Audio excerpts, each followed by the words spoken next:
SN Singh साहब, यहाँ पर आपके सहयोगियों को और अब तो आपकी पार्टी के नेताओं को भी एहसास हो रहा है कि भाई बटेंगे कटेंगे नहीं चलेगा महाराष्ट्र में। पहले अजित पवार ने इससे किनारा किया, पंकजा मुंडे सवाल उठा रहे हैं, सही नहीं है, गलत है ये नारा। नहीं, देखिए, कोई सवाल नहीं उठा रहा है। एक ही चीज को कहने के अपने अपने तरीके होते हैं। कोई किसी तरीके से कहता है, कोई उसको मराठी में बोलता है, कोई हिंदी में बोलता है, कोई भोजपुरी में बोलता है, कोई अवधी में बोलता है। और हमारे माता पिता, गुरु, गार्जियन सब लोग कहते हैं कि एक रहेंगे तो सेफ रहेंगे, एकता में बल होती है, और बटेंगे तो कटेंगे। ये तो इतिहास गवाह है कि हम जब जब बटे हैं, चाहे अंग्रेजों ने बांट के राज किया और मुगलों ने बांट के ही देश में राज किया, और जब बटे तो कश्मीर में भी कटे, केरल में भी कटे, बंटवारे के समय भी कटे। अब जानती हैं, ये जो चुनाव है ना, वो चुनाव छल बल और जनबल के बीच में हो रहा है। भारतीय जनता पार्टी जनबल के साथ है और बाकी लोग छल बल के साथ है। संकल्प और विकल्प है। देखिए, मोदी जी का संकल्प है, 370 वाला संकल्प पूरा कर दिए, राम जन्मभूमि का संकल्प पूरा कर दिए, 3 तलाक का संकल्प पूरा कर दिए, महिला सशक्तिकरण, 70 साल से ऊपर के वृद्धों के लिए 5 लाख रुपए दवा मुफ्त में संकल्प। और उधर विकल्प देखिए, विकल्प में सिर्फ मुस्लिम मतलब शिक्षा भी सिर्फ मुस्लिम के लिए। अभी हमारे राजीव जी ने कितनी अच्छी बात कही। राजीव जी ने कहा कि ये सारी कवायद है, किसी तरह से हिंदू धर्म में एकजुटता ले आई जाए, क्योंकि मुस्लिम धर्म में तो एकजुटता है ही है। मुस्लिम धर्म के तो 400 एनजीओ पर्ची बांट ही रहे हैं कि हमको एक रहना चाहिए, मुस्लिम धर्म खतरे में है और कांग्रेस के साथ रहिए, क्योंकि वही जो है वो संविधान में भी संशोधन आपके लिए कर देती है, बताती है कि देश के संसाधनों पे आपका अधिकार है। हिंदुओं को हिंसक बता देगी, हिंदुओं को गाली दे देगी, राम पे सवाल उठा देगी, राम जन्मभूमि पर सवाल उठा देगी। कहते हैं कि राहुल विमान महाराष्ट्र में फिर क्रैश हो रहा है, मोहब्बत की दुकान में बंटवारे का सामान मिलता है। बात आप सबकी करते हैं, लेकिन बटेंगे कटेंगे ये बात भी कहते नजर आते हैं।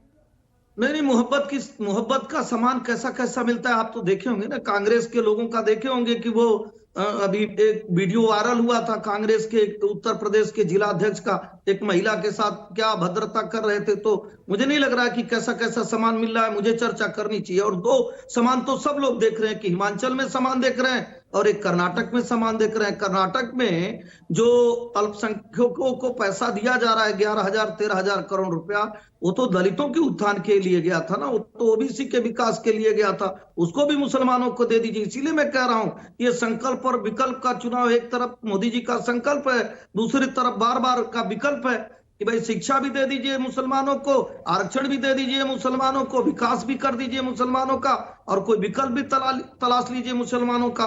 ऐसा तो नहीं है। भारतीय जनता पार्टी देखिए, चाहे वो बिजली हो, पानी हो, सड़क हो, शिक्षा हो, सुरक्षा हो, स्वास्थ्य हो, उसमें सबका अधिकार। इसीलिए तो हम कहते हैं कि हम एक रहेंगे तो देश आबाद रहेगा, देश आगे बढ़ेगा, 30 करोड़ लोग गरीबी रेखा के बाहर आएंगे। लेकिन आपकी पार्टी के नेता, आपके सहयोगी तो इस बात को नहीं मान रहे हैं ना, वो तो लगातार आपको इस बात पे सलाह दे रहे हैं। लेकिन कल जो बुलडोजर को लेकर जो सुप्रीम कोर्ट का फैसला आया, एक बड़ा डेंट हो गया ना कि अब आपने पूरी तरह से राहुल पर केंद्रित कर लिया ये चुनाव। राहुल गांधी, झारखंड हो, यूपी हो, महाराष्ट्र हो, शायद कोई बुलडोजर का जो आया ना, उसको ठीक से पढ़े नहीं होंगे। उत्तर प्रदेश सरकार ने बुलडोजर की कार्रवाई किस तरह से की थी। अधिनियम जो है 1973, नगर निगम विकास अधिनियम नियोजन 1973 की धारा 27 के तहत कार्रवाई की थी। और सुप्रीम कोर्ट का जो है निर्णय क्या है, सुप्रीम कोर्ट के निर्णय में कह रहा है कि आप ऐसे नहीं कर सकते हैं, 15 दिन की नोटिस दीजिए, नोटिस के बाद आप बुलडोजर चलाइए। और सुप्रीम कोर्ट देखिए कितनी साफगोई से कह रहा, नहीं आप बुलडोजर चला सकते हैं, लेकिन तभी इमारतें गिराई जा सकती हैं जब अनाधिकृत संरचना सार्वजनिक सड़क तो गलत कर रही थी ना राज्य सरकार, कार्यपालिका गलत कर रही थी ना, अधिकारी जज बनने की कोशिश ना करे, ये कहा ना सुप्रीम कोर्ट ने। आप पहले तो ये जानिए कि उत्तर प्रदेश के संदर्भ में भारतीय जनता पार्टी की सरकारों के संदर्भ में नहीं था। और चुनौती देते हुए कहता हूं, मैंने कहा ही नहीं चुनौती देते हुए कहता हूं, कोई भी गैर विधिक कार्यवाही, कोई भी गैर विधिक कार्य भारतीय जनता पार्टी की किसी भी सरकार ने कहीं पे नहीं किया।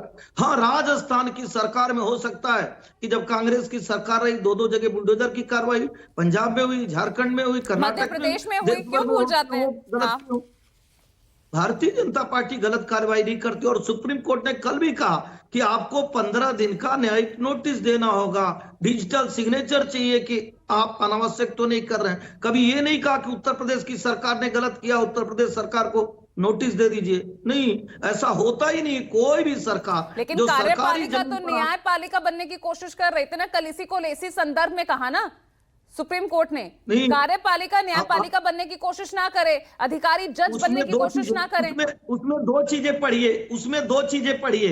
एक तो ग्राम पंचायत की भूमि जो अतिक्रमण किया जा रहा है उसकी धारा 67 में चलिए प्राविधान ठीक है है। दीपक राजस्व रंजन, तो संहिता बनी हुई है। यहाँ पर